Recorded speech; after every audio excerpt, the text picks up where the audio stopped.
अस्सलाम वालेकुम friends, welcome to new video. उम्मीद है आप सब खैरियत से होंगे। जो टॉपिक आज हम डिस्कस करेंगे इस वीडियो में वो है function of teacher. Let's start. Function of teacher जो ऐसे है ये लिखा है बर्टलेट रसल ने और ये ऐसे पब्लिश हुआ था 1940 में। ये जो ऐसे है ये एक थॉट प्रोवोकिंग ऐसे है। थॉट प्रोवोकिंग मतलब कि सोचने वाला, जो हमें मजबूर करता है कि हम सोचें, जो बात की जा रही है उसके बारे में सोचें। ये जो ऐसे है इसमें बताया गया है कि टीचर का फंक्शन क्या होता है, जो टीचर होता है उसका रियल फंक्शन क्या होता है। इस ऐसे में बताया गया है कि जो टीचिंग का जो प्रोफेशन था ना वो एक ऑनरेबल प्रोफेशन था, लेकिन अब ये टीचिंग प्रोफेशन चेंज हो गया है। इसके बाद कहा जाता है कि in older days the function of teacher was to inculcate in his students the ideas he considered to be good and mature. कि जो टीचर का जो रियल फंक्शन था ना वो ये था कि वो अपने स्टूडेंट्स में उन आइडियाज़ को इनकलकेट करे या जो वो समझते हैं कि वो गुड हैं या मैच्योर हैं। लेकिन आजकल जो टीचर्स हैं ना वो प्रोपेगेंडिस्ट बन गए हैं। The teacher has become like propagandist who teaches according to the wish of his employer. आजकल जो टीचर्स हैं ना वो सिर्फ वो पढ़ाते हैं जो उनको एम्प्लॉयर को रिकमेंड करते हैं या फिर जो उनको गवर्नमेंट रिकमेंड करती है। असल कहता है कि जो टीचर का जो फंक्शन है ना रियल फंक्शन वो ये है कि वो अपने स्टूडेंट्स में उन बिलीव्स को, उन आइडियाज़ को पढ़ाए, आइडियाज़ को समझाए जो वो समझता है कि वो वाइज हैं या सेंसिबल हैं। अगर हम देखें पुराने टाइम्स में तो इवन हम अगर रिनेसा में भी देखें तो रिनेसा में भी टीचर्स जो थे ना उनके पास फ्रीडम थी। वो जो चाहते थे वो पढ़ा सकते थे अपने स्टूडेंट्स को, जो टॉपिक्स चाहते थे, जो सब्जेक्ट चाहते थे। लेकिन ये फ्रीडम अब नहीं है टीचर्स के पास। वो सिर्फ वही पढ़ाते हैं जो कि इनको कहा जाता है पढ़ाने के लिए। और इसमें अभी भी कुछ यूनिवर्सिटीज़ ऐसी हैं जहाँ पे थोड़ा बहुत फ्रीडम हासिल है टीचर्स को, लेकिन सब में हासिल नहीं है। तो यहाँ पे रसल कहता है कि अगर टीचर सिर्फ वही पढ़ाएगा जो उससे कहा जा रहा है या फिर जो उससे रेकमेंड किया जा रहा है तो इस एटीट्यूड से कभी भी ग्रेट थिंकर प्रोड्यूस नहीं होंगे हमारी सोसाइटी में। इसके बाद वो कहते हैं कि टीचर होता है ना उसको ना अलूफ होना चाहिए और उसको इंडिपेंडेंट होना चाहिए। मतलब उसको टीचिंग करने के लिए, अपने प्रोफेशन को आगे बढ़ाने के लिए, बच्चों को पढ़ाने के लिए किसी पर डिपेंड नहीं होना चाहिए। उसको इतनी फ्रीडम होनी चाहिए कि वो अपनी मर्ज़ी से जो चाहे अपने स्टूडेंट्स को पढ़ा सके। उसके बाद यहाँ पे कहा जाता है कि जो टीचर होते हैं ना उसको न्यूट्रल होना चाहिए और इम्पार्शल होना चाहिए अपनी टीचिंग में। वो कहता है कि अगर टीचर न्यूट्रल नहीं होगा, इम्पार्शल नहीं होगा तो इससे भी बहुत से मसाइल खड़े हो जाएंगे। फॉर एग्ज़ाम्पल हम इसका एग्जाम्पल लेते हैं पॉलिटिक्स से।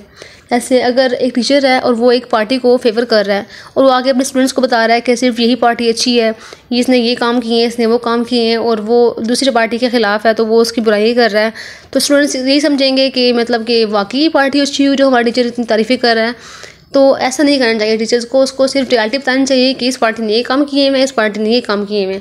अब आगे स्टूडेंट को कहना चाहिए कि वो खुद सर्च आउट करें और देखें कि वो किसको रेकमेंड करते हैं, किसको बेहतर समझते हैं। वो कहते हैं कि इस तरह से करने से हमारे जो स्टूडेंट्स हैं वो थिंकर्स बनेंगे और वो चीज़ों को सोचेंगे, क्रिटिकली सोचेंगे वो चीज़ों को। लेकिन अगर टीचर खुद कह देगा कि ये अच्छी है और ये बुरी है, इसको तुमने रिकमेंड करना है, इसको फेवर करना है और इसको इससे दूर रहना है, तो स्टूडेंट्स कभी भी इस चीज़ की तरफ नहीं जाएंगे कि वो खुद सोचें या खुद क्रिटिकल एनालिसिस करें। तो कहते हैं कि टीचर को हमेशा न्यूट्रल होना चाहिए और इम्पार्शल होना चाहिए। अपने नहीं बताना चाहिए कि मैं इसको पसंद करता हूँ, इसको पसंद नहीं करता। टीचर को हमेशा न्यूट्रल बात करनी चाहिए। उसके बाद वो कहते हैं कि जो टीचर है ना उसको ऐसा होना चाहिए कि वो अपने स्टूडेंट्स की इन बॉर्न फैकल्टीज़ को, इन बॉर्न एबिलिटीज़ को वो पॉलिश कर सके। फॉर एग्जांपल अगर कोई स्टूडेंट है, अगर वो अच्छा आर्टिस्ट है या वो ड्राइंग वगैरह करता है तो उसको चाहिए कि वो उसकी इस एबिलिटी को पॉलिश करे। और अगर एक स्टूडेंट है जो मतलब जो पढ़ाई में अच्छा है लेकिन उसके पास कॉन्फिडेंस नहीं है, तो टीचर को चाहिए कि वो इस एबिलिटी को पॉलिश करे, कि वो उससे कॉन्फिडेंस दे, उसको टाइम टाइम चेक करे। मतलब कहता है कि टीचर को हर स्टूडेंट के बारे में बताना चाहिए। फॉर एग्जांपल अगर एक क्लास में 50 स्टूडेंट्स हैं ना तो टीचर को पता होना चाहिए कि मेरा ये स्टूडेंट इस तरह है, मेरे स्टूडेंट की ये एबिलिटी है, ये फैकल्टी है, या फिर इसमें ये क्वालिटी है और ये क्वालिटी नहीं है। टीचर को इस तरह मतलब अंदर जाके स्टूडेंट्स में पढ़ाना चाहिए, उसको सब पता होना चाहिए अपने स्टूडेंट्स के बारे में। उसके बाद रसल इस ऐसे में बात करता है कि जो आजकल के टीचर्स हैं ना, जो मॉडर्न टीचर्स हैं ना, वो खुद गुड थिंकर्स हैं और ना वो गुड थिंकर को प्रोड्यूस कर रहे हैं।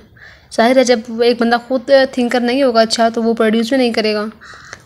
अकॉर्डिंग टू रसल जो टीचर है ना, teacher should act as a guardian of civilisation. Teacher को ना एक सिविलाइजेशन के गार्डियन की तरह एक्ट करना चाहिए और टीचर को ना अपने कल्चर को, अपने ट्रेडिशन को प्रमोट करना चाहिए स्टूडेंट्स में, ताकि आने वाली नस्लों में उनका ट्रेडिशन, कल्चर हमारा कायम रहे। उसके बाद रसल कहता है कि जो टीचर है ना उसको पॉजिटिव टास्क को परफॉर्म करना चाहिए, उसे नेगेटिविटी को प्रमोट नहीं करना चाहिए। उसके बाद रसल कहता है कि जो आजकल के टीचर है ना उसके रास्ते में कुछ बैरियर्स हैं और उनमें से एक बैरियर ये भी है जिसकी वजह से वो अच्छा मतलब पढ़ा नहीं सकते। तो उनमें से एक बैरियर ये है कि आजकल के टीचर पे ना बहुत ज़्यादा ओवर वर्क है। फॉर एग्ज़ाम्पल अगर एक यूनिवर्सिटी का प्रोफेसर है ना, तो उसको इतनी पे नहीं दी जा रही, मतलब कि उसको पेमेंट कम की जा रही है। ज़ाहिर है जब उसको पेमेंट कम मिलेगी तो उसके घर के खर्चे पूरे नहीं होंगे, और जब घर के खर्चे पूरे नहीं होंगे तो वो मतलब अकेडमिक्स भी पढ़ाएगा, वो कॉलेज भी पढ़ाएगा, मतलब उस पर वो बर्डन बहुत ज़्यादा रहेगा। तो वो कोशिश करेगा कि बस मैं जल्दी जल्दी पढ़ाऊँ और अपनी जान छुड़ाऊँ। लेकिन इसके बरस अगर हम एक टीचर को एक अच्छी पे दे रहे हैं और उसको रिकमेंड कर रहे हैं कि मतलब वो अच्छे तरीके से पढ़ाए, हम आपको मतलब फुल फैसिलिटेट करेंगे, आपकी तमाम ज़रूरतों का ख्याल रखेंगे, तो ज़ाहिर है वो जब एक जगह बंदा पढ़ाएगा तो वो अच्छे तरीके से पढ़ाएगा। लेकिन अगर जब उसको पे कम मिलेगी तो वो जगह जगह पढ़ाने की कोशिश करेगा, 2-3 काम करेगा एट ए टाइम। तो कहते हैं कि इस तरह से ना आजकल के टीचर पे बहुत ज़्यादा बर्डन हो गया है, जिसकी वजह से वो अच्छा पढ़ा नहीं सकते। इसके बाद रसल बताते हैं कि जो सेकंड बैच रास्ते में वो ये है कि जो आजकल के स्टूडेंट्स हैं ना, वो सिर्फ इंटरेस्टेड हैं सिर्फ एग्ज़ाम में।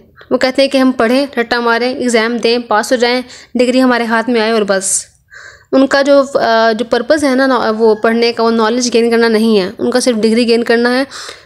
और जो आजकल के स्टूडेंट्स हैं ना, उनमें नॉलेज की थर्स्ट और हंगर ख़त्म हो चुकी है। इसकी वजह से मतलब अगर फॉर एग्जांपल अगर मैं स्टूडेंट हूँ और मेरा बिल्कुल मूड नहीं है पढ़ने का, मेरा सिर्फ ये मूड है कि मैं बस एंड टाइम पे लास्ट वीक में रट्टा मारूँ, पेपर दूँ और पास हो जाऊँ, तो बेशक हमारा जो टीचर होगा वो जितनी मर्ज़ी से कोशिश कर ले मुझे पढ़ाने की, मुझे समझाने की, जब मेरा माइंड ही नहीं होगा पढ़ने का तो मैं उनका पढ़ाने का क्या फ़ायदा। तो कहते हैं ये भी एक बैरियर है टीचर के रास्ते में, जो कि उन्हें तंग करता है जब वो टीचिंग कर रहे होते हैं। अब हम चलते हैं इस ऐसे के कंक्लूजन की तरफ। तो कंक्लूजन ये है कि पहली बात जो है वो ये है कि टीचर को ना हमेशा गार्डियन होना चाहिए सिविलाइजेशन का, नेशन का। और दूसरी बात ये है कि a teacher should give true knowledge, teacher को हमेशा ट्रू नॉलेज को शेयर करना चाहिए। तीसरा पॉइंट ये है कि टीचर को हमेशा ऑब्जेक्टिव रियलिटीज़ को बताना चाहिए। और चौथी बात यह है कि टीचर को कभी भी स्टेट के सामने या डिक्टेटर्स के सामने स्टैंडर्ड नहीं करना चाहिए। और चौथी बात और लास्ट बात यह है कि टीचर को हमेशा प्रीच करनी चाहिए स्टूडेंट्स को फ्रीडम और टॉलरेंस, ताकि वो आने वाली नस्लों को संवार सकें। तो ये था आज का हमारा ऐसे। उम्मीद है आपको समझ आई होगी, और अगर आपको समझ आ गई है तो don't forget to subscribe my channel. Thank you.